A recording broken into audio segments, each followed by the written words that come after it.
नमस्कार, आप सभी का स्वागत है हमारे इस पॉडकास्ट में, जहां पर हम शिक्षा पर चर्चा करने नए विषय विशेषज्ञ को आमंत्रित किए हैं। हमारे साथ श्रीमती अंजलि औधिया मैम हैं, जो जॉइंट डायरेक्टर हायर एजुकेशन और फिजिक्स की प्रोफेसर हैं। मैम, चर्चा प्रारंभ करने से पहले मैं आपकी जर्नी जानना चाहूंगी कि आप इस यहाँ पर फिजिक्स के प्रोफेसर होना, पहले फिजिक्स से मैं सोचती हूँ कि जब हम भी पढ़ते थे तो फिजिक्स से बहुत दूर भागते थे। आपने कैसे सोचा और आप यहाँ तक जैसे पहुँची, आप अपनी जर्नी के बारे में प्लीज़ बताएँगे? अम, मुझे ऐसा लगता है कि सारा श्रेय मेरे पेरेंट्स को जाता है क्योंकि उन्होंने एक ऐसा एनवायरनमेंट दिया जो जेंडर इश्यूज आते हैं। हुँ, हुँ। तो मुझे तो लगता था कि मेरा भाई ही बेचारा जो है वो घर में उस पर कम ध्यान दिया जाता है, मुझ पर बहुत ध्यान दिया जाता था। और पहली चीज़ ये हो गई कि बेटा बेटी का कोई फ़र्क नहीं। दूसरी चीज़, घर का जो एनवायरनमेंट था कि एक अच्छे पढ़े लिखे माता पिता थे और वो चाहते थे बच्चे पे कोई स्ट्रेस नहीं डालना। मतलब इतनी बड़ी लाइफ में पापा मेरे 80-85 वर्ष की उम्र तक रहे। हमने उनकी ऊँची आवाज़ नहीं सुनी, बच्चे को कभी डाँटा नहीं। मैं तो सोचती हूँ कि मैं खुद उतनी अच्छी पेरेंट नहीं बन पाई जितने अच्छे पेरेंट्स मुझे मिले। तो घर का वो एनवायरनमेंट था, दूसरा कोई रोक-टोक नहीं थी। आपको कहाँ जाकर पढ़ना है, कैसे पढ़ना है और कितने मार्क्स लाना है, इसका कोई प्रेशर नहीं था। हाँ, आपको बिहेव अच्छे से करना है सब लोगों से। बड़े हैं तो पैर छुओ, अपने बराबर के लोग हैं तो लड़ाई मारपीट नहीं होनी है, उनसे प्यार से बात करो और अपने पेरेंट्स को सम्मान दो। इस बात का ज़रूर मम्मी-पापा ध्यान रखते थे। दादी को हम सब बहुत प्यार करते थे हमारी फैमिली में। तो घर का माहौल स्ट्रेस फ्री था एकदम। हुँ, और हुँ। हमारे ऊपर कोई बहुत प्रेशर नहीं था अपने आप को साबित करने का। और ये आश्चर्य होगा कि मेरा तो जॉब ऐसा लगा कि बहुत अच्छे मार्क्स हम लेकर आते थे। तो एमएससी में जो हमारे परसेंटेज आए थे उसके बेसिस पर घर पर वो लेकर आए जॉब के लिए कि इमरजेंसी अपॉइंटमेंट आपका किया जा रहा है इस कॉलेज में। और मैं कह रही थी कि आदमी घर में जॉब का ऑफर लेकर आया है तो ये फेक होगा ज़रूर, कुछ ना कुछ गड़बड़ होगा। इसको ईश्वर की कृपा भी कह सकते हैं कि ईश्वर ने मेरे रास्ते में, मेरे करियर के रास्ते में नए-नए रास्ते खोले। और पता नहीं क्यों पापा जबकि रेवेन्यू डिपार्टमेंट में थे, लेकिन मैंने कभी नहीं चाहा कि मैं टीचिंग के अलावा कुछ और करूँ। और ये ड्रीम जॉब था मेरा और मैं कर पाई, लेकिन एक अच्छा टीचर बनने में मुझे बरसों लग गए। और मैं एक अच्छा टीचर तब बन पाई जब मेरा बेटा, हुँ। जो कहता था कि तुमको Newton's law of equation of motion और लॉ ऑफ मोशन समझाना भी नहीं आ रहा है मम्मी, तुम मुझे नहीं समझा पा रही हो, I am unable to understand from you. तब मुझे सोचना पड़ा कि क्या एज़ अ टीचर मैं इसको नहीं समझा पा रही हूँ अपने बच्चे को, तो मुझे कैसे समझाना चाहिए? हुँ। तो मैंने अपने बच्चे से सीखा, अपने पेरेंट्स से सीखा, अपने स्टूडेंट से सीखा। और ईश्वर ने की ये कृपा रही कि जिस डायरेक्शन में मैं जाना चाहती थी उसका मार्ग प्रशस्त हुआ। मैं पीएससी के थ्रू हमारा चयन हुआ, उसमें मैंने टॉप किया, थ्रू आउट टॉप किया। अपने टीचर से मुझे बहुत प्रेरणा मिली। और कुल मिला के एक रोलर कोस्टर नहीं रहा जीवन, बहुत स्मूथ चला। लेकिन हर कदम पर अपने आप को जो बेस्ट साबित करने के लिए एक टीचर के रूप में जो भूमिका मुझे मिली, उसके लिए मुझे संघर्ष करना पड़ा।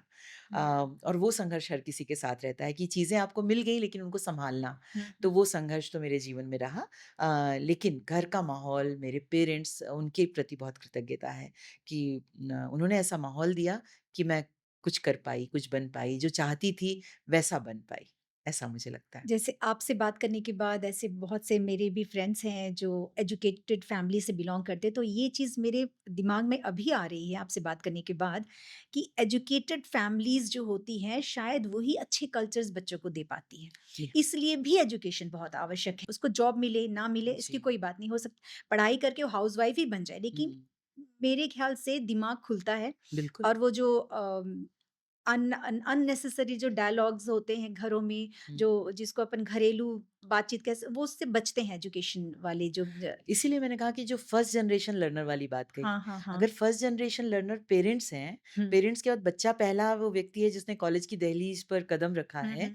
तो नेचुरली उसके पास कोई परंपरा नहीं है और इसलिए उसको अपने आप को साबित करने में बहुत कठिनाई होती है। उसके हुँ, पास सही भाषा नहीं होती, सही सही पहनावा नहीं होता, कैसे समझा जाता है चीज़ों को, इसके लिए उसको कोई ट्रेनिंग नहीं हुँ, मिलती। हुँ। घर पे कोई नहीं होता जिससे वो ये चीज़ें बता सके, शेयर कर सके।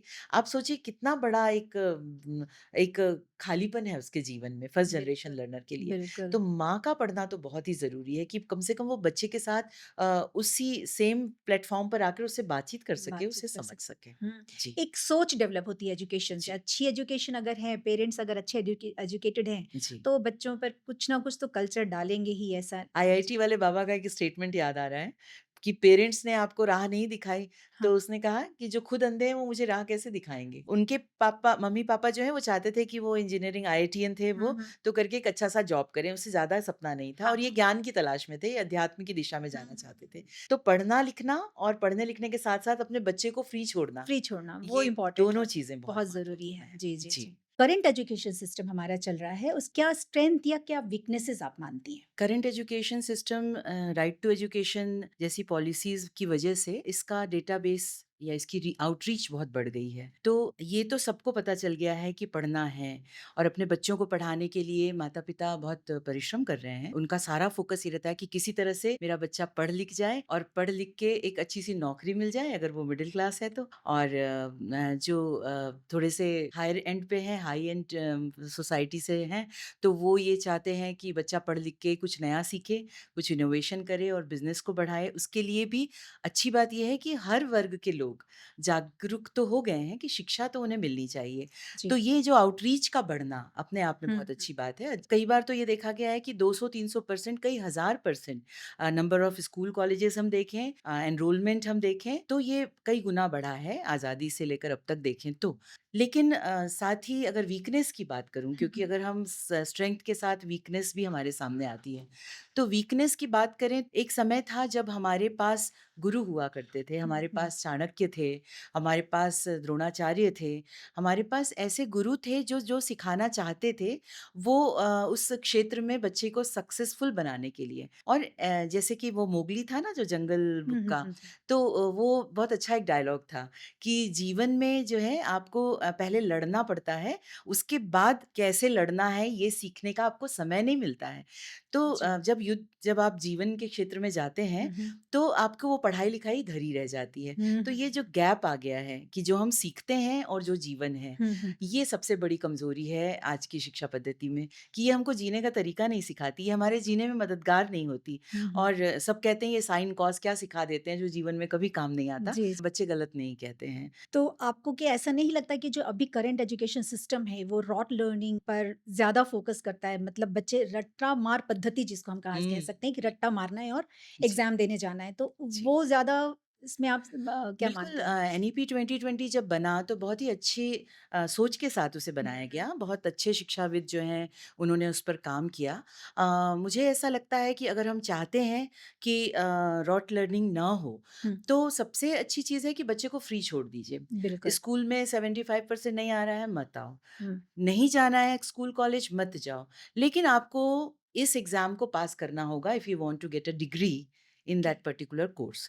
तो इवैल्यूएशन जो है वो नेशन वाइड उसका एक बेंचमार्क होना चाहिए कि if you are graduate you hmm, should have this kind of graduate attributes, like जो भी हमारा कम्युनिकेशन स्किल है, टीम बिल्डिंग है और इन डेप्थ लर्निंग है हुँ, सब्जेक्ट हुँ, की। हुँ, ये बहुत ज़रूरी है। तो रोट लर्निंग की वजह से ये हो रहा है कि बच्चे एम्प्लॉयबल नहीं रह गए हैं।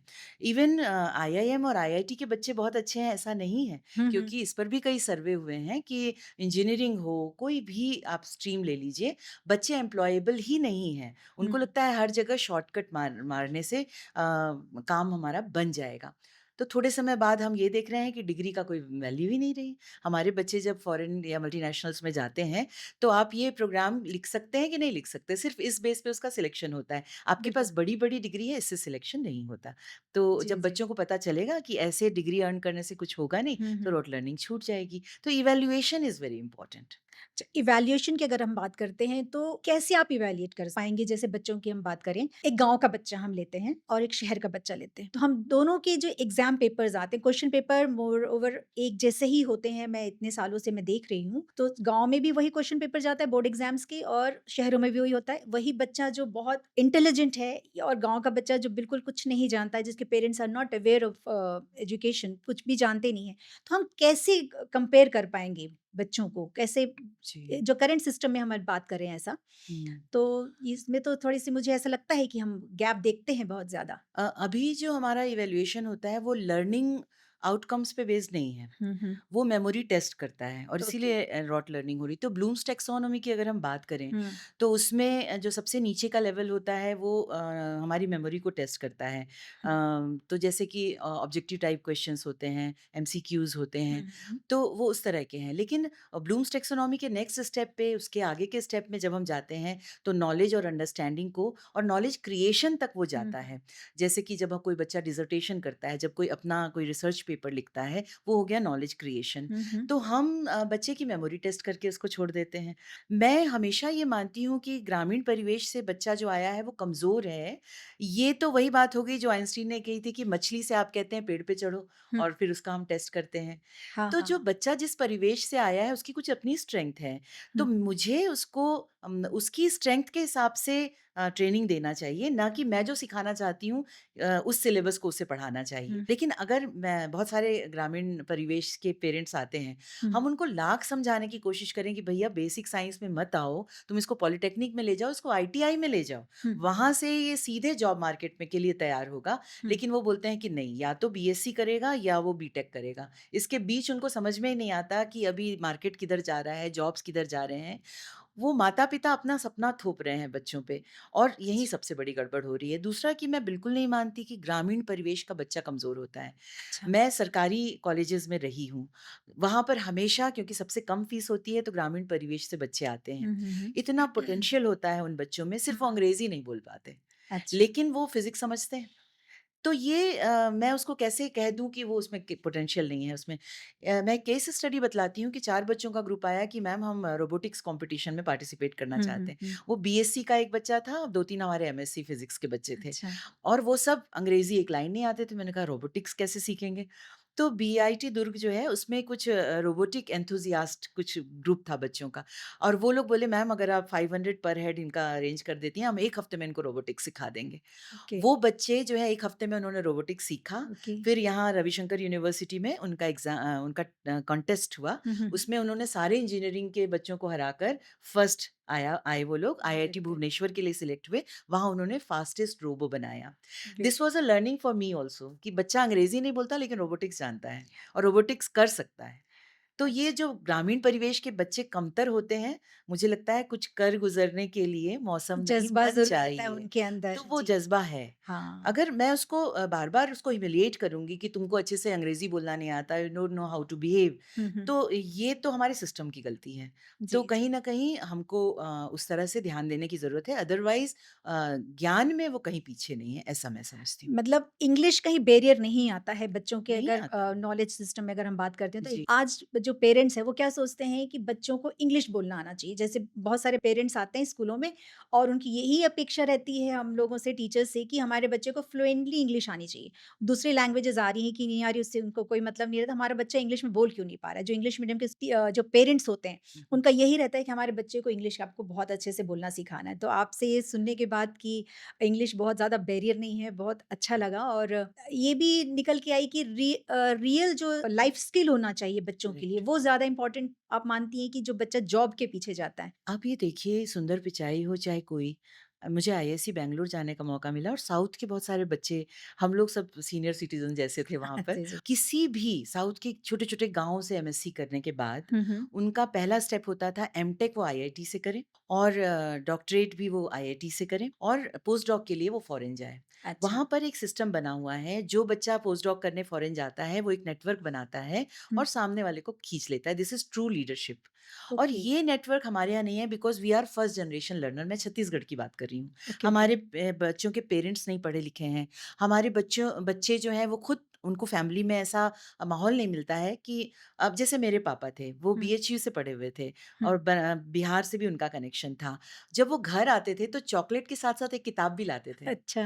और पढ़ने का हम लोगों को इतना शौक कि शायद जब मैं बहुत छोटी थी तो सारे नॉवेल्स जो हिंद पॉकेट बुक्स के नॉवेल्स उन दिनों बंच में घर आया रामायण करते बिल्कुल, थे बिल्कुल। और जी, जी। रीडर्स डाइजेस्ट आया हुँ, करता हुँ, था, हुँ। वो सब मैं पढ़ जाती थी क्योंकि पढ़ने का चस्का लग गया था। बिल्कुल। जिस उम्र में बच्चा पढ़ना चाहता है उसमें आप बुक्स के बजाय उसको कुछ और अगर दे देंगे, हुँ, हुँ, तो हुँ, पढ़ने हुँ। की हैबिट कैसे होगी?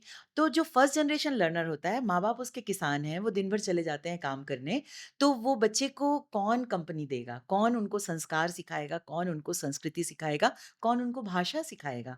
तो ये जो ऑब्स्टेकल है, हुँ, इसमें फिर समाज को सामने आना पड़ेगा क्योंकि समाज की संपत्ति होते हैं बच्चे। तो हमको एक ऐसा माहौल बनाना होगा जिसमें बच्चा संस्कार सीखे, जहाँ बच्चा भाषा सीखे, जहाँ अच्छे विचार सीखे। हुँ, तो हुँ, ये पूरे समाज की ज़िम्मेदारी है। सिर्फ़ वो 4 घंटे के लिए स्कूल जा रहा है, बाकी समय वो घर में रह रहा है, परिवार में रह रहा है। हुँ। तो बहुत बड़ी ज़िम्मेदारी है पेरेंटिंग और फर्स्ट जनरेशन लर्नर्स जो होते हैं, उनको अनफॉर्च्यूनेटली ऐसा बैकग्राउंड नहीं मिलता है। जी, ये जी, एक जी। ड्रॉबैक है। जैसे अभी हम पेरेंट्स पॉइंट ऑफ व्यू से अगर हम देखते हैं, तो पेरेंट्स समाज से बहुत ज़्यादा इन्फ्लुएंस रहता है कि मेरे बच्चे को ये उस बच्चे के साथ कम्पीट करना है या तुमको डॉक्टर ही बन जैसे अभी आप थोड़ी देर पहले आप बता रही थी जी। पेरेंट्स का प्रेशर ज़्यादा होता है। हुँ। तो पेरेंट्स को क्या आप सलाह देना चाहेंगी कि वो कैसा एटीट्यूड बच्चों की तरफ रखें कि कैसे उनको गाइडेंस दें? क्या स्कूल में गाइडेंस जो करियर काउंसलिंग वगैरह होती है उसमें जाने बोले या किसी पर्सनल करियर काउंसलर के पास जाने बोले? अपना माइंडसेट पेरेंट्स को कैसे बनाना चाहिए? ये बहुत बहुत गहरा प्रश्न है क्योंकि देखिए जो बड़ा होता है, जो समझदार होता है, ज़िम्मेदारी तो उसी की है। जी। आज अगर मेरा बच्चा गलती कर रहा है, तो हम कहते हैं ना माँ ने कुछ नहीं सिखाया, पिता ने हुँ। कुछ नहीं हुँ, सिखाया। हुँ, हुँ। तो माता-पिता की ज़िम्मेदारी होती है एक सही माहौल देने की। तो अगर उस समय आप बच्चे को मोबाइल थमा देते हैं, हुँ, हुँ। आप अगर उसको सोशल मीडिया से एक्सपोज़ कर देते हैं, फिर आप कैसे एक्सपेक्ट करते हैं कि वो बच्चा बड़ा होकर आपकी बात सुनेगा या आपको रिस्पेक्ट देगा? तो पेरेंटिंग को एक ज़िम्मेदारी के तौर पर लेना होगा। सबसे पहले तो पेरेंटिंग जो है शादी के तो बहुत सारे वो पूरा व्यवसाय एक हुँ, बन हुँ, गया हुँ, है। हुँ। लेकिन शादी के बाद जो दूसरी इम्पोर्टेंट चीज़ आती है कि क्या आप बच्चे की ज़िम्मेदारी लेने के लिए खुद तैयार हैं? और क्या क्या नज़रिया होना चाहिए तो एवरी चाइल्ड इज़ डिफरेंट। हुँ, तो मुझे अपने बच्चे को मेरे जैसा नहीं बनाना है, मुझे मेरे बच्चे को मेरे पड़ोसी के बच्चे जैसा नहीं बनाना है।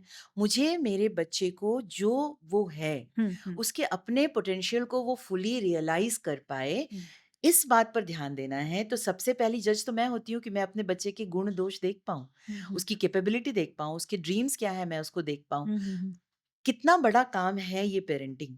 तो इसके लिए हमको समय देना होगा बच्चे को। तो ये फ़ास्ट फ़ूड नहीं है, हुँ, बच्चा हुँ। 2 मिनट में नहीं बन जाता।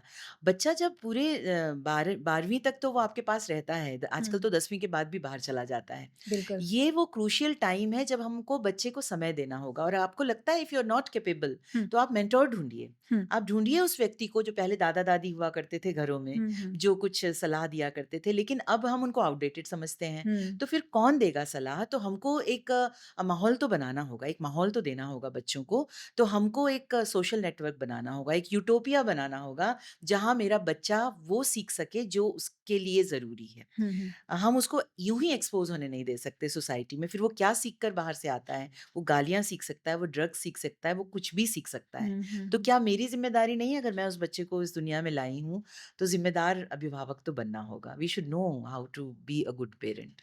ये चीज़ है। ये तो आपने एकदम सही कहा कि पेरेंटिंग एक बहुत बड़ी रिस्पॉन्सिबिलिटी है और जी। पेरेंटिंग के साथ-साथ मैं सोचती हूँ टीचर्स की भी रिस्पॉन्सिबिलिटी उससे ज़्यादा है क्योंकि मेरा पर्सनल ऐसा मानना है कि हम बच्चे को नेशन के लिए तैयार कर रहे हैं। जी, हमको उस बच्चे को प्रिपेयर करके इस देश को देना है, तो हम बिल्कुल। क्या बच्चे के अंदर ऐसा कौन-सा कैरेक्टर डेवलप करें? तो ये करंट एजुकेशन सिस्टम में पैट्रियोटिज़्म हो गया इस पर हम कभी बात करते हैं। एक आउट ऑफ सिलेबस टाइप का हो जाता है। पैट्रियोटिज़्म मीन्स सिलेबस में नहीं है, कुछ नहीं है, वो अपने इंटरनल फीलिंग है। सिलेबस में ऐसा कुछ भी नहीं बताया जाता है।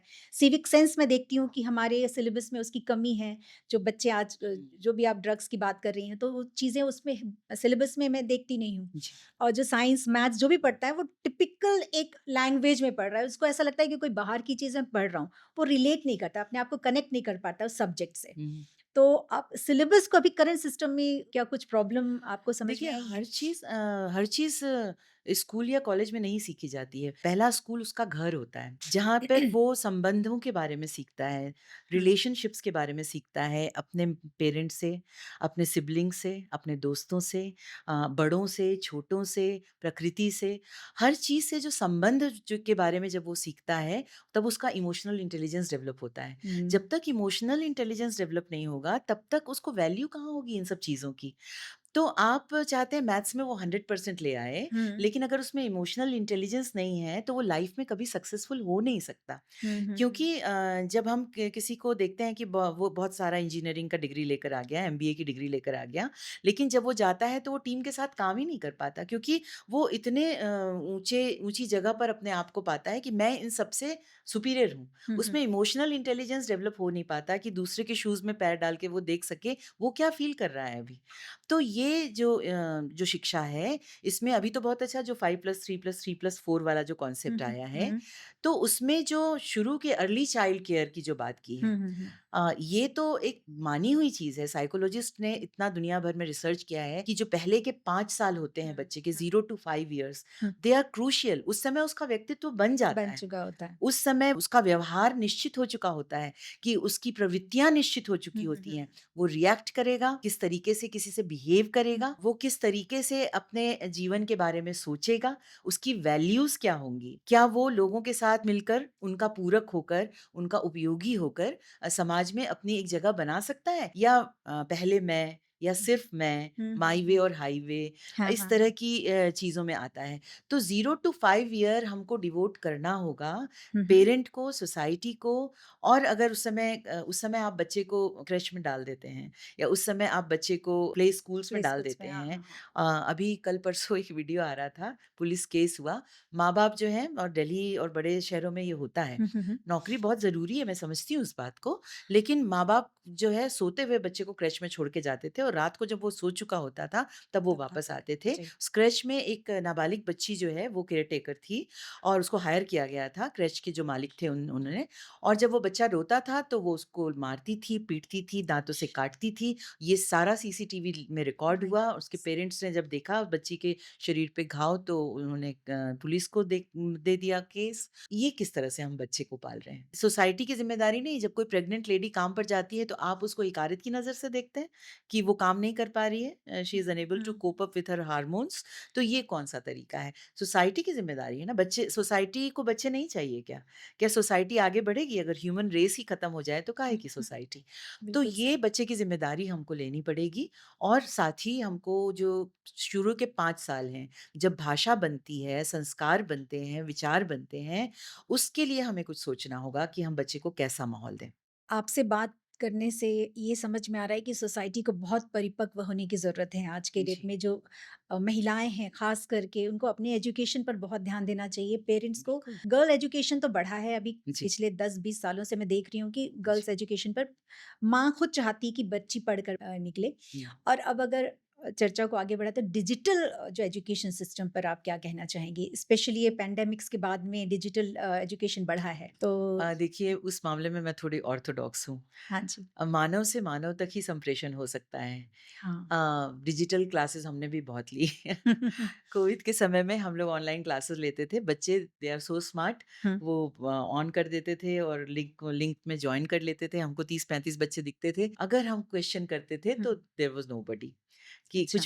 कुछ बच्चे जो अटेंटिव थे वो तो no doubt they were there. वो 5-10% बच्चे जो हैं वो क्लासरूम में भी अटेंटिव रहते हैं। और ये हुँ, हुँ, तो हुँ, डिजिटल जो है लर्निंग, उसके लिए स्टूडेंट को ज़िम्मेदार होना पड़ेगा। जैसे अब मुझे फ़ोटोग्राफ़ी सीखनी है, तो मैं डिजिटल क्लास अगर लेती हूँ, मुझे चैट जीपीटी सीखना है, तो ये मेरी ज़िम्मेदारी हो जाती है कि मैं अपना 100% उसमें दूँ, because hmm, I am hmm, paying for it बिल्कुल। और मुझे वो सीखना है, क्योंकि मुझे अपने आप को अपग्रेड करना है। तो जब तक लर्नर जो है ज़िम्मेदारी नहीं लेगा सीखने की, हुँ, तब तक ये डिजिटल मीडिया जो है उसके काम नहीं आएगा।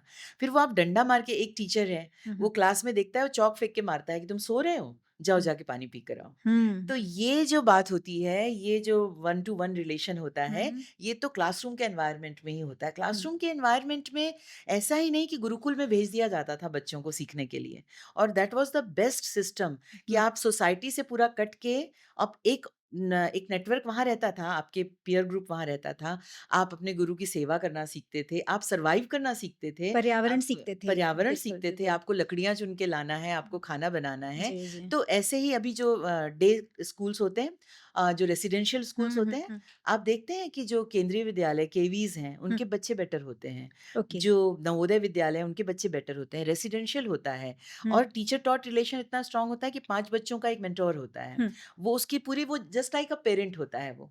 तो अच्छा। इसका मतलब ये है कि वो relation relation is very important, teacher taught के बीच का रिलेशन, पेरेंट हुँ, और हुँ, बच्चे के बीच का रिलेशन।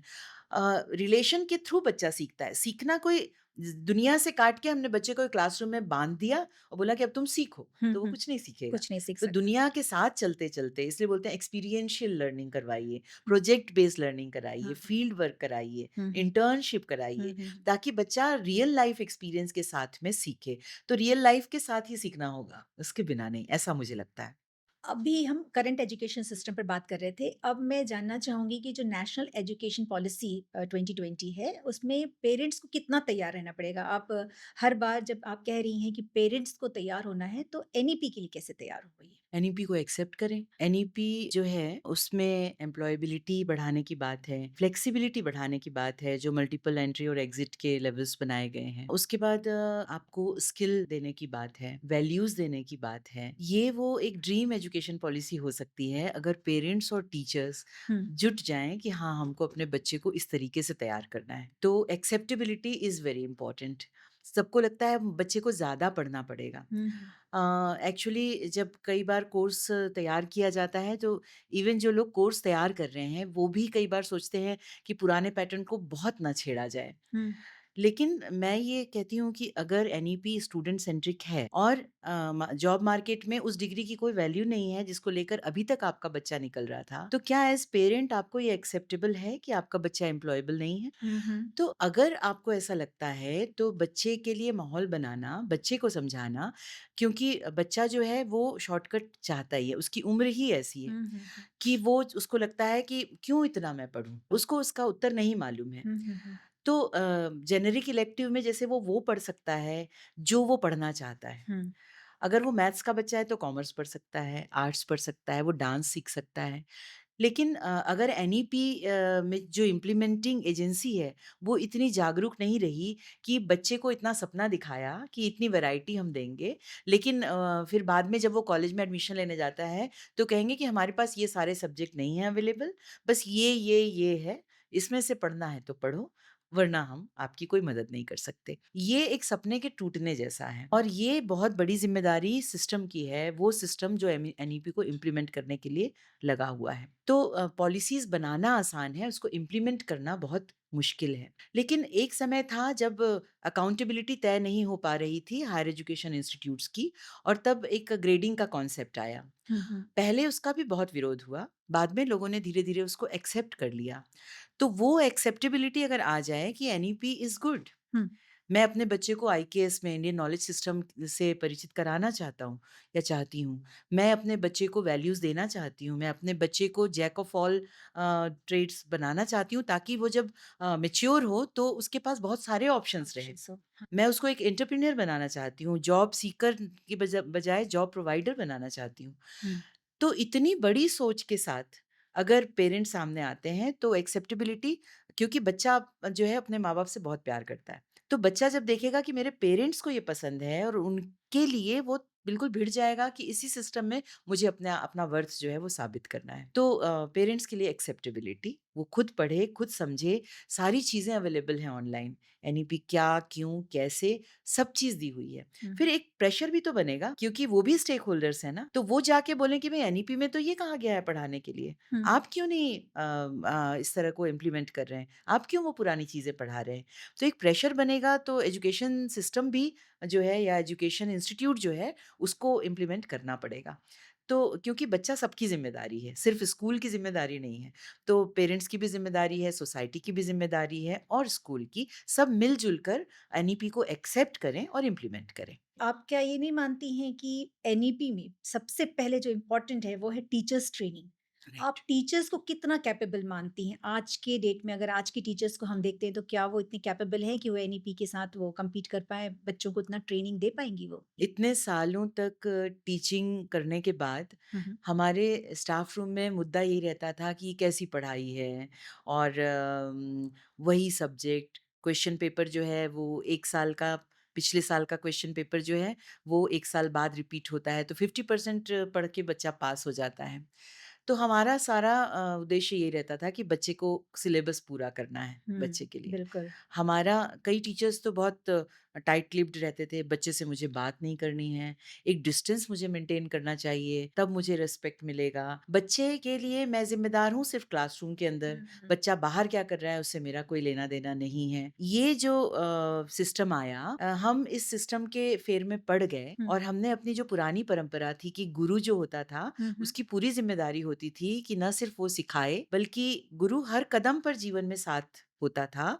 गुरु हर कदम पर सलाहकार की भूमिका में आता था। जैसे आप रामचरितमानस में देखें तो कोई भी महत्वपूर्ण मुद्दा जो होता था, वो माता-पिता और गुरु के साथ में डिस्कस किया डिस्कस जाता था। करना, जी। तो जब हम अपनी परंपराओं को भूल चुके हैं, तो हम टीचर्स पे ही क्यों ब्लेम लगाएँ कि वो नहीं अपडेट हो पाए? वो भी तो इसी एजुकेशन सिस्टम से निकला है। लेकिन हाँ, ये ज़रूरी है कि एनईपी के साथ-साथ स्टूडेंट से अगर हम एक्सपेक्ट करते हैं कि वो इसको एक्सेप्ट करेगा, तो एज़ टीचर मेरी भी ज़िम्मेदारी है कि मैं भी इसे एक्सेप्ट करूँ और अपने आप को अपडेट करूँ। और टीचर ट्रेनिंग बहुत इम्पोर्टेंट है, लेकिन उसके भी पहले एक ज़रूरी चीज़ है कि मिशन मोड में आप डेडिकेटेड हैं कि नहीं? हुँ, पहले आपकी हाँ होनी चाहिए। हुँ, पहले आप मेंटली प्रिपेयर्ड होने चाहिए कि हाँ, मैं ये बदलाव चाहता हूँ, हुँ, चाहती हूँ।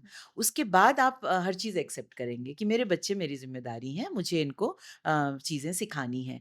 तो टीचर बनना जो है, गुरु का पद हाँ, जैसे हाँ। बहुत अच्छा लगता है जब कोई गुरु की तरह सम्मान करता है, हुँ, हुँ, पैर छूता है, और हर बार मेरे मन में ये प्रश्न आता है कि क्या मैं गुरु की भूमिका में मैं इसको क्या दे पाई इस बच्चे को? हुँ, हुँ, मैं हुँ, क्या मैं इसके सम्मान की अधिकारी हूँ?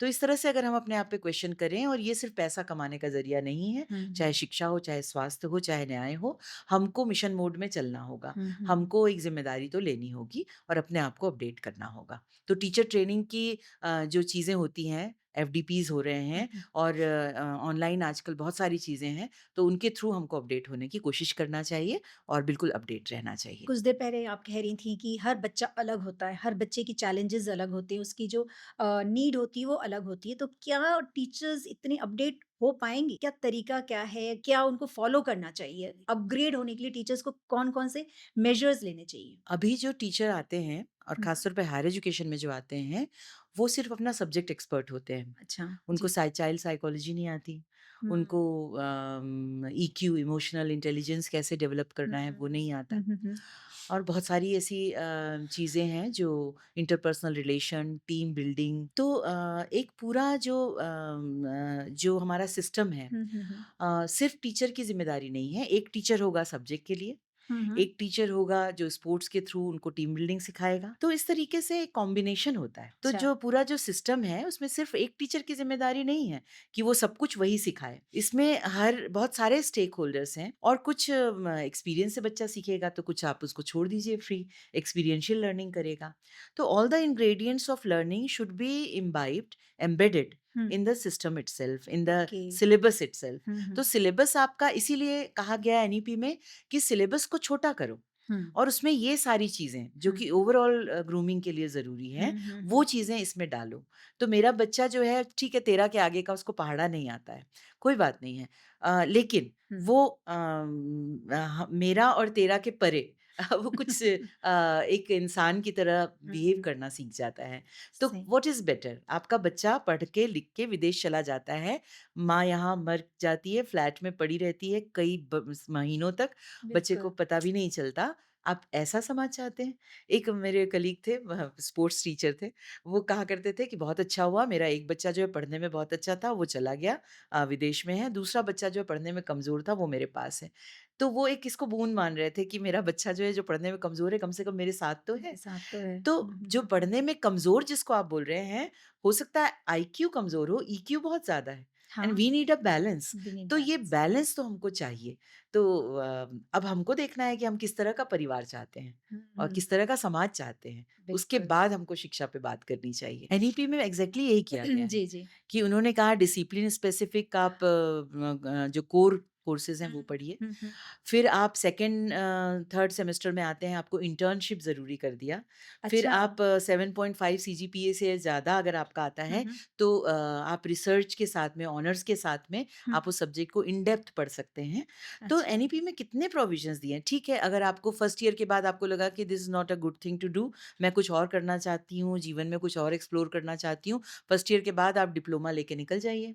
और उसके बाद आप पूरी दुनिया घूमिए, आप कुछ एक्सपीरियंस लीजिए, उसके बाद आप मल्टीपल एंट्री एग्ज़िट है, तो आप आइए। क्यों हम देखते थे विदेशों में बच्चे बैकपैक करके निकल जाते हैं निकल दुनिया जाते हैं। घूमने के हुँ, लिए, हुँ, हुँ, और हुँ। उनके पेरेंट्स ही कहते हैं कि भई दुनिया देखो, हुँ, क्योंकि जो किताबों में होता है उसका कई गुना ज़्यादा हम जो यात्राएँ करते हैं हुँ, तो उन हुँ, यात्राओं में सीखते हैं। तो हुँ। अभी जो एक प्रेशर होता है कि 12वीं पास कर लो बेटा फिर जीवन सफल हो जाएगा। कितने बच्चे आईआईटी वगैरह में सिलेक्ट होने के लिए 10वीं से मेहनत करते हैं, और आईआईटी में जब जाते हैं तो पढ़ना छोड़ देते हैं कि कितनी मेहनत कर ली, अब और क्या? पढ़ाई के अलावा कुछ नहीं है क्या लाइफ में? बिल्कुल, बिल्कुल तो सही। ये जो चीज़ें हैं तो जीवन से कट के पढ़ाई नहीं होनी चाहिए। जीवन अच्छा, के साथ-साथ पढ़ाई होनी हाँ, चाहिए, जीवन के अनुभवों के साथ। तो बिल्कुल। मुझे जो जीवन के अनुभव में जहाँ मैं अपने आप को कमतर मानती हूँ, फिर मुझे लगा कि मुझे साइकोलॉजी पढ़ लेनी चाहिए। तो मैं साइकोलॉजी पढ़ लूँ, तो as generic elective psychology is there. और जो भी कॉलेज है, आप इंडिया के किसी भी कॉलेज से डिग्री लें, आपका एकेडमिक बैंक ऑफ क्रेडिट है, जिसमें कि आपका वो जो क्रेडिट है वो ऐड हो जाएगा, हुँ, और जब आप एक सर्टेन अमाउंट ऑफ क्रेडिट आपका स्कोर हो जाता है, जैसे 22 क्रेडिट आपको एक डिग्री के लिए चाहिए या डिप्लोमा के लिए चाहिए, तो आप उतने क्रेडिट अर्न कर लेते हैं, तो आपको वो मिल जाएगा। तो हुँ। पढ़ाई बंद के करना, ये इससे इस साइक से जो लॉर्ड मैकाले जो हैं उनको प्रणाम करते हुए कि भाई अब बहुत हो गया। बहुत हो अब गया, उससे सही। बाहर निकलिए, इस विशियस सर्कल से बाहर निकलिए, बच्चों को जीने दीजिए, जीने दीजिए। और उसके साथ में वो जो सीखना चाहता है, और यही एनईपी का मुझे लगता है कि ज़ीस्ट है हाँ, कि बच्चे को जीने के लायक बनाना, और अच्छा। इसके लिए प्रयास तो करना होगा। हमारा जो अनलर्न करना, आज ही यूनिवर्सिटी में एक बहुत अच्छी क्लास चल रही है कि रिसर्च जो बच्चे करते हुँ, हैं, हुँ, हुँ। उनको लगता है कि रिसर्च करके सिर्फ मैं एकेडमिक लाइन में एक जॉब मुझे मिल सकता है, हुँ, हुँ। लेकिन रिसर्च भी एंटरप्रेन्योरशिप से जुड़ सकता है। तो पहले तो आप अनलर्न कीजिए जो सीखा है। अच्छा, पहले अनलर्न कीजिए कि रिसर्च जी। सिर्फ इसलिए कि मुझे कुछ पेपर पब्लिश करने हैं, हुँ, हुँ। और उसके बाद मेरा एक अच्छा सीवी बन जाएगा और मुझे कोई जॉब मिल जाएगा। हुँ, हुँ। रिसर्च इसलिए कि मैं इससे कोई प्रोडक्ट ऐसा बनाऊँ कि जो मैं मार्केट में सेल कर सकूँ, और मैं मल्टी मिलियनेयर बन सकता हूँ।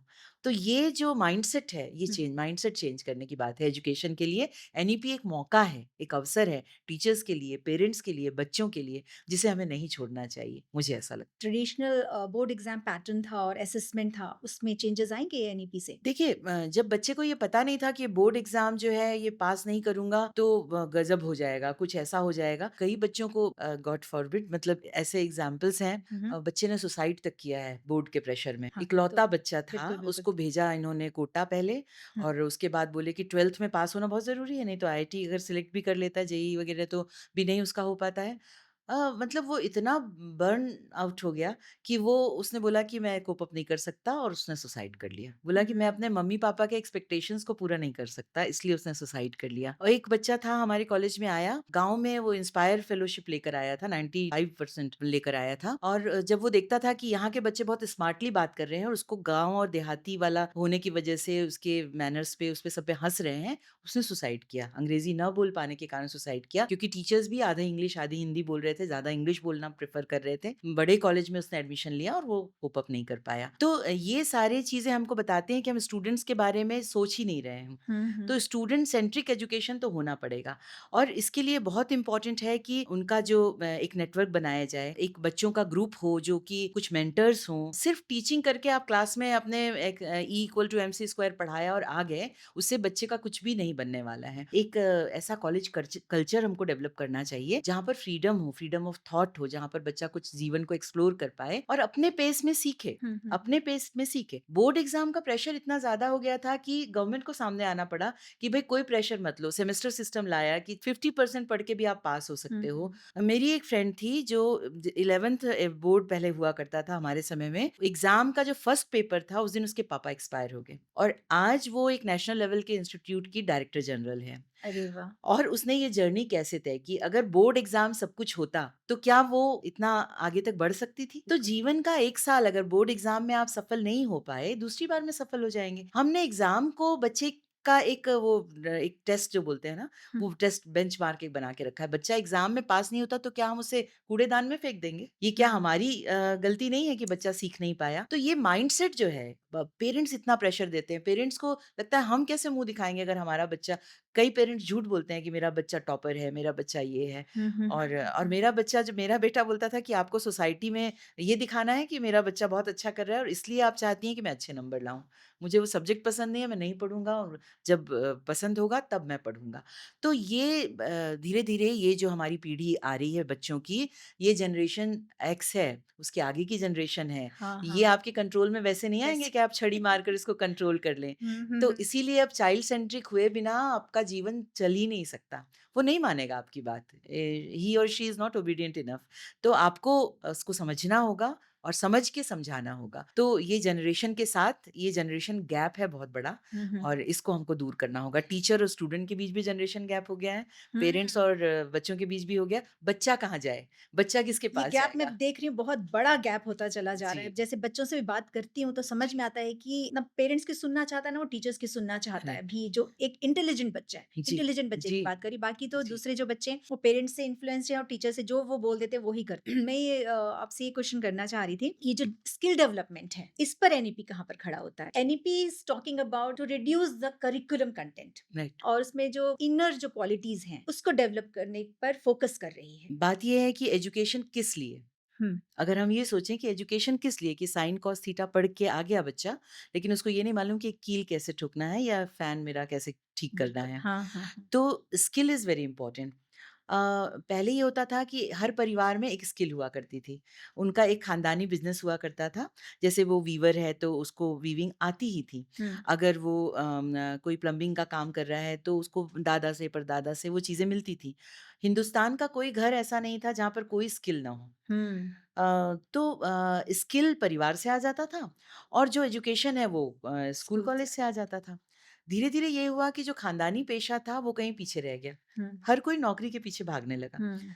और लॉर्ड मैकाले तो चाहते भी नहीं थे कि कोई स्किल्ड हो। स्किल यहाँ पर वो हो। तो चाहते थे कि यहाँ के हैंडलूम्स बंद हो जाएँ और पावर लूम्स आ जाएँ। हुँ, वो हुँ, तो चाहते थे कि यहाँ के व्यवसाय सारे नष्ट हो जाएँ। हुँ, वो तो चाहते थे यहाँ के गुरुकुल सारे नष्ट हो जाएँ और वही हुआ हुँ। और हमने भी उसको एक्सेप्ट कर लिया। हाँ, सर्वेंट्स चाहते थे वो। हाँ, दे हाँ, वांटेड सर्वेंट्स। हाँ, हाँ। तो अब हम मास्टर्स चाहते हैं। हुँ, अब बिल्कुल। हम 2047 तक हम चाहते हैं कि हम दासता वाली मानसिकता से बाहर निकल कर बाहर आएँ और हम जॉब प्रोवाइडर्स बनें और आज का बच्चा वैसा है। आज का बच्चा आईआईटी से निकलता है और कहता है कि मैं जो है स्टार्टअप करूँगा। मैं किसी के अंडर में काम क्यों करूँ? मैं अपना काम कर सकता हूँ, मेरा अपना दिमाग है। हुँ, हुँ, हुँ। उस समय वो फेल भी हो सकता है। लेकिन हमारी सोसाइटी को फेल होने से बहुत डर लगता है। अगर आप फेल होते हैं तो आपके माता-पिता से लेकर, आप से लेकर, आपके दोस्त से लेकर हर किसी पे क्वेश्चन मार्क आ जाता है। ऐसे आपके दोस्त हैं इसलिए आप फेल हो जाते हैं। ऐसे आपके पेरेंट्स हैं इसलिए आप फेल हो जाते हैं। तो ये फेल होने से डरना हमको छोड़ना छोड़ना पड़ेगा। पड़ेगा। क्योंकि आप बार-बार फेल होंगे, अपने हुँ, आप का हुँ। परिमार्जन करेंगे तब तो आप कुछ अचीव करने के लायक बनेंगे। तो ये बहुत सारी चीज़ें हैं कि एक रिज़ल्ट जो है, रिज़ल्ट आपके माथे पर एक बहुत अच्छा एग्ज़ाम्पल एक इंग्लिश के प्रोफ़ेसर दिया करते थे, कि बोलते थे कि जब आप एप्पल लेने जाते हैं, हुँ, तो मान लीजिए उसका 80% ठीक है, ये कहीं एक दाग लगा हुआ है, 10% खराब है, हुँ, 20% खराब है, तो क्या आप उस एप्पल को खरीदेंगे? तो आपने अपने बच्चे को 50% मार्क्स के साथ में जॉब मार्केट में छोड़ दिया, हुँ, 60% मार्क्स के पास, बाकी 40% उसको कौन सिखाएगा? Even if he is getting 60% बाकी हुँ, 40% नॉलेज की कमी है, उसको कौन पूरा करेगा? हुँ, तो हुँ। ये ज़िम्मेदारी क्या एजुकेशन सिस्टम की नहीं है कि ठीक है, सही है। तुम पहली बार में 60% सीख पाए, हुँ, जब हुँ। तक तुम 100% नहीं स्कोर करोगे, तब तक तुम जॉब मार्केट में जाने में, लाइफ में जाने में यू आर नॉट कैपेबल। तो ये हमारे एजुकेशन सिस्टम जिसको आउटकम बेस्ड लर्निंग कि मेरा ये कोर्स है, इस कोर्स को पढ़ के बच्चा ये चीज़ें कर सकता है। हुँ, तो ये आउटकम बेस्ड लर्निंग एनईपी का उद्देश्य है और इसीलिए इसमें कोर्स करिकुलम को करके बहुत कम करके बहुत सारी चीज़ें ऐड की है जैसे कि जेनेरिक इलेक्टिव्स जिसमें आप अपने स्ट्रीम के अलावा दूसरे स्ट्रीम्स को पढ़ सकते हैं। स्किल एनहांसमेंट कोर्सेज़ हैं हुँ, हुँ, जिसमें कि आप कम्युनिकेशन स्किल आप कर सकते हैं, आप उसमें नर्सिंग सीख सकते हैं, आप उसमें म्यूज़िक सीख सकते हैं, डांस सीख सकते हैं, आप एनसीसी, एनएसएस कुछ भी ले सकते हुँ, हैं। एबिलिटी एनहांसमेंट कोर्सेज़ हैं, जिसमें आप कम्युनिकेशन सीख सकते हैं, आप एनवायरनमेंट के बारे में सीख सकते हैं और इसके साथ ही इंटर्नशिप की अपॉर्च्युनिटी तो है ही, रिसर्च की अपॉर्च्युनिटी तो है ही। कई टीचर्स बहुत इस बात को लेकर दुःख मनाते हैं कि जो 5 यूनिट हुआ करते थे और उसमें 50 क्वेश्चन हुआ करते थे, आपने तो डाइल्यूट कर दिया। हुँ। ये बताइए कि पिछले आज़ादी के बाद से जो हमारा जो एजुकेशन सिस्टम आया, क्या वो सैटिस्फैक्टरी था? क्या आपने 5 यूनिट और 50 क्वेश्चन पढ़ा के बच्चे को एम्प्लॉयबल बनाया? इंडस्ट्री वाले कहते हैं हमारे पास बहुत जॉब हैं, लेकिन बच्चा एम्प्लॉयबल ही नहीं है। एम्प्लॉयबल ही नहीं है। और इंडस्ट्री बोलता है कि मेरे पास इतना टाइम नहीं है कि इसको मैं ट्रेन करें। उस बच्चे को ट्रेनिंग करने में अपना टाइम और मनी वेस्ट करूँ। हुँ। तो क्या इतनी बड़ी डिग्री लेकर बच्चा आ रहा है और वो इंडस्ट्री में कील ठोकने के लायक नहीं है? तो कौन उसको जॉब देगा? तो जब आप कहते हैं कि करिकुलम को शॉर्टन किया जाए, क्यों ना किया जाए? हुँ, बच्चा अगर कुछ अच्छे से दूसरी बात, जब बच्चा किसी पर्टिकुलर जॉब के लिए वो देखेगा कि ये स्किल सेट मुझे चाहिए, हुँ, तो बच्चे में अंदर से इच्छा होनी चाहिए कि मैं ये स्किल सेट सीखूँ। हुँ। उसके लिए वो हाथ-पाँव मारेगा, उसके लिए वो सीखेगा, उसके लिए स्पेसिफिक कोर्सेज़ होंगे। तो ये जो मेनस्ट्रीम कोर्सेज़ हैं, इनमें करिकुलम के साथ-साथ लर्निंग हाउ टू लर्न ये हुँ, सिखाना बहुत ज़रूरी है, बहुत ताकि ज़रूरी। लाइफ़ लॉन्ग लर्निंग का प्रोसेस बना रहे। हुँ। और टेक्नोलॉजी हर 6 महीने में बदल जाती है, तो बच्चे को नई चीज़ें तो सीखनी ही हुँ, होंगी। तो हमको वो सिखाने पे फ़ोकस करना चाहिए कि सीखा कैसे जाता है, इम्प्लीमेंट कैसे किया जाता है। और एनईपी बिल्कुल सही दिशा में है, हुँ। हमको उसको समझने की और सही तरीके से इम्प्लीमेंट करने की ज़रूरत है, ऐसा मुझे लगता है। इम्प्लीमेंटेशन से बात आया तो यहाँ पर how realistic do you think कि जो गवर्नमेंट स्कूल हैं और प्राइवेट स्कूल आप दोनों में कैसे कंपेयर करेंगी? एक हमारे ऑफिसर थे, वो कहा करते थे प्राइवेट यूनिवर्सिटीज़ को कि तुम ज़ोमैटो जैसे डिग्री क्यों बाँटते हो? हुँ, एक्चुअली प्राइवेट और गवर्नमेंट की बात नहीं है। हुँ। बात वही माइंडसेट की होती है। शुरू में आप देखिए कि जैसे हम जब पढ़ते थे, तो हुँ। गवर्नमेंट स्कूल्स ही ज़्यादा हुआ करते थे हाँ। और गवर्नमेंट स्कूल में पढ़ाई बहुत अच्छी हुआ करती थी। अब जो है कि बच्चा जो है वो प्राइवेट स्कूल में जाता है, जो जितने जिनके जो अफ़ोर्ड कर सकते हैं, वो प्राइवेट स्कूल में ही भेजना शुरू करते हैं। प्राइवेट स्कूल नो डाउट बहुत सारी सुविधाएँ दे सकता है बच्चों को, लेकिन गवर्नमेंट स्कूल जो हैं वो उसको कंपेयर करना, क्योंकि उनके पास इंफ्रास्ट्रक्चर नहीं होता, उनके पास उनकी पोस्ट वैकेंट होती है, 5 क्लासेस लेके एक टीचर पढ़ा रहा है, कभी छत गिर पड़ती है बच्चों के सर पे। राजस्थान में अभी एक हादसा हुआ और लैब्स नहीं होती हैं, बच्चों के पास इंस्ट्रूमेंट्स नहीं होते हैं। तो ये बहुत सारे लैकुना तो हैं। हुँ, और उनके साथ में भी मैं ये कहती हूँ, एक टीचर सब पे भारी है। एक टीचर जो मिशन मोड में काम कर रहा है, हुँ। वो बिना किसी सुविधा के भी काम कर सकता है। बहुत बड़ी बात हो सकती है, लोगों को लगेगा कि यहाँ बैठकर बड़ी-बड़ी बातें करना आसान है, लेकिन आप कितनी भी बड़ी सुविधाएँ जुटाकर दे दीजिए, अगर टीचर वर्थ नहीं है, अगर टीचर अच्छा नहीं है, वो हुँ। बच्चे को एक चीज़ नहीं समझा कुछ नहीं। पाएगा। तो क्या प्राइवेट स्कूल अगर सिर्फ़ सुविधाएँ देते हैं, लेकिन वो कम पैसे में टीचर को हायर करते हैं कि मुझे एक नोवाइस चाहिए, जो कम पैसे में मेरे यहाँ नौकरी करेगा, काम करेगा। और एक गवर्नमेंट एंट्री लेवल पे बहुत अच्छे टीचर्स को गवर्नमेंट लेती है, लेकिन वहाँ का वर्क कल्चर खराब है, तो वो टीचर वहाँ जाके बर्बाद हो जाता है, हुँ, वो काम करना नहीं चाहता हुँ। है। इसमें दोनों जगह अकाउंटेबिलिटी टीचर की चेक होना चेक बहुत होनी ज़रूरी है। ज़रूरी है। बच्चों हुँ, का फीडबैक और उसके बाद जब आपका प्रमोशन होता है, वो किस बेसिस पे होता है, क्या टीचर ने अपना वर्थ प्रूव किया? तो अकाउंटेबिलिटी जब तक तय नहीं होगी, तब तक हम, चाहे वो गवर्नमेंट वाला सिस्टम हो, चाहे वो प्राइवेट वाला सिस्टम हो, teacher should be accountable for education he और शी इज़ हुँ, प्रोवाइडिंग। हुँ, हुँ। रैप अभी हम बात कर रहे थे प्राइवेट स्कूल और गवर्नमेंट। गवर्नमेंट स्कूल के बारे में। एक छोटा-सा मेरा क्वेश्चन ये था कि छत्तीसगढ़ परिप्रेक्ष्य में अगर हम बात करते हैं, वो नीचे से 3rd आया है स्टैंडर्ड में, तो उस पर आप क्या कहते हैं? छत्तीसगढ़ कितना रेडी है एनईपी के लिए? मुझे लगता है छत्तीसगढ़, अगर हम बाकी राज्यों से कंपेयर करें, चाहे हम साउथ ले लें, चाहे हम महाराष्ट्र ले लें, ये जो हिंदी बेल्ट है, नॉट हुँ, ओनली हुँ। छत्तीसगढ़, ये जो पूरा हिंदी बेल्ट है, इस हिंदी बेल्ट में प्रॉब्लम तो थी, हुँ, एजुकेशन की क्वालिटी की। और मोस्ट प्रोबेबली ये जो एग्रेरियन सोसाइटी थी, और यहाँ पर जो बच्चे हैं, ये फर्स्ट जनरेशन लर्नर हैं। हुँ, लेकिन हमारे देखते-देखते ये चीज़ें हुई हैं कि बच्चे नेट सेट में अब अच्छा करने लगे हुँ, हैं। हुँ, अब जो बच्चे सीरियस हैं, वो दिल्ली चले जाते हैं, वहाँ पर कोचिंग लेते हैं, कोटा चले जाते हुँ, हैं, वहाँ पर कोचिंग लेते हैं। और धीरे-धीरे गवर्नमेंट का ध्यान भी इस ओर गया है कि ये जो हिंदी बेल्ट है, यहाँ पर बच्चों को आखिर क्या चीज़ें हैं जो घर का एनवायरनमेंट बहुत मैटर करता है। तो अगर आप फर्स्ट जनरेशन लर्नर होते हैं, तो आपको बैकिंग नहीं मिलती है, हुँ, आपको एनवायरनमेंट नहीं मिलता है। अब धीरे-धीरे जब अगली जनरेशन आ रही है, और अगर बड़ा भाई पढ़ गया, तो वो अपने छोटे भाई-बहनों को प्रेरित कर रहा है, और इस तरीके से एक चेन बनती चली जा रही है। मुझे लगता है बहुत जल्दी छत्तीसगढ़ जो है वो एजुकेशन के मानचित्र में, क्योंकि यहाँ इसरो में भी बच्चा गया है हाँ, छत्तीसगढ़ से, हाँ, हाँ, हाँ। यहाँ नासा में भी बच्चा गया है। हुँ, हुँ। ऐसी कौन-सी जगह है जहाँ हमारे बच्चे नहीं बच्चे गए नहीं हैं? गए हैं, तो सही। बच्चों में पोटेंशियल है, हुँ, हुँ। बस ये है कि उनको सही एनवायरनमेंट हम दें, और सही बैकिंग दें। और अगर परिवार नहीं दे पा रहा है उनको वातावरण, तो एजुकेशनल इंस्टीट्यूट दें, टीचर्स दें, समाज दें और ये जो फर्स्ट जनरेशन लर्नर्स हैं, ये बहुत जल्दी कोप अप कर पाएँगे और अच्छा स्कोर करेंगे मुझे इसके लिए लगता है। मुझे ऐसा लगता है कि डिपार्टमेंट को भी बहुत स्ट्रिक्ट होना पड़ेगा। जी, अगर हमको एनईपी को अच्छे से लागू करना है तो जी, जी। डिपार्टमेंट को भी थोड़ा-सा ये फोर्सफुली एक जब टीचर्स तक और एनईपी एक जन आंदोलन नहीं नहीं बनेगा, बनेगा तब कि तक आप ऊपर से चीज़ों को नहीं लाद सकते। लाद सकते, सही भई बोल ये रहे हैं। हम लोगों हमारे आपके जीवन से जुड़ी हुई बिल्कुल, चीज़ है बिल्कुल, शिक्षा। बिल्कुल। ज़रूर, तो ज़रूर। जब तक पेरेंट तैयार नहीं है, स्टूडेंट तैयार नहीं है, समाज तैयार नहीं है, तब तक एनईपी 100% नहीं नहीं इम्प्लीमेंट लागू हो हो पाएगा पाएगा, मुझे सही लगता कह है। रही हैं। जी। तो बहुत सारी सारगर्भित बातें हमारे बीच में हुई, मुझे बहुत खुशी हुई एनईपी पर बात करके। जी। अब मैं कुछ रैपिड क्वेश्चन्स आपसे लेना चाहूँगी, जैसे आप क्या सोचती हैं एनईपी इज़ अ रिवोल्यूशनरी और just a policy on paper? No, no, it is a revolutionary policy. It will bring a revolution. It is okay. the first step towards a हुँ, हुँ। revolution in education. एग्ज़ाम्स और skills, what matters more today? Skills and skills. only skills. अच्छा। अभी कुछ समय बाद ऐसा आने वाला है कि आपकी डिग्री जो है वो रखी रह जाएँगी और आपके स्किल्स ही आपको जॉब दिलवा पाएँगे हुँ, हुँ। या आप एक्सेल कर पाएँगे लाइफ में।